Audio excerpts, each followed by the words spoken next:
When we hear the word technology, we usually think of phones, laptops, computers, and all that other stuff that we use on a daily basis to help our lives be a bit easier. But whenever we think about this, actually, we don't think about the stuff that we could do on these devices that could harm thousands of people and even take thousands of people's lives. Although technology is such a beneficial instrument in our community, it has plenty of dangers that need to be engaged. We only use 14% of the internet, while the other 96% is the dark web. The dark web is a term that refers specifically to a collection of websites that exist on an encrypted network and cannot be found by using traditional search engines or visited by using traditional browsers. The first time the dark web was noticed was in August 2015 after it was reported that 10 gigabytes of data was stolen from a site designed to enable bored spouses to cheat on their partners. Hackers threatened to upload the data to the web if the site did not close down, and they eventually acted on that threat.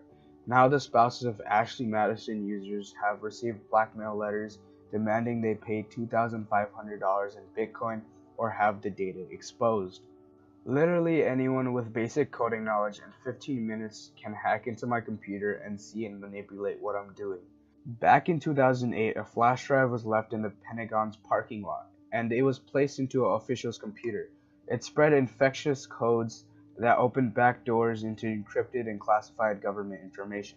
The government spent 13 months trying to debug their system of the virus, and many theorize that the virus still lurks in some corners of the government's personal computer system. When Pokemon Go was popular, people used these things called Pokestations that provided a mass amount of resources that helped the player in the game.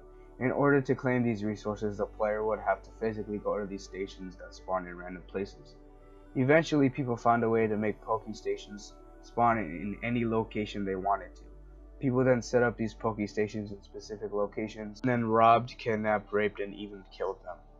If you follow tech news, you probably know that the human microchipping is no longer regulated to a time in the distant future. It might be too soon to talk about embedding microchips being the new normal, but some companies in the US and Europe have already given it a try. If we have microchips embedded in our bodies and they store sensitive health data on all of us, can we be sure this data goes for what purposes it is used? When I thought of trying to find out solutions for the dark web, I just thought of why can't you just blacklist/remove everything that is like Tor or is Tor, because Tor is the only thing that you can use to access the dark web. There are also rumors surrounding that the government uses the dark web/Tor to sell stuff and buy illegal things from the internet. For my solution, I figured out that you can't delete/stop the dark web, but my solution is something that could decrease it, which is to delete Tor/blacklist everything that is related to Tor, because that's the only thing that you can use to access the dark web, and it would really substantially stop the rate of crime happening because of the dark web and all the illegal stuff that is occurring on the dark web.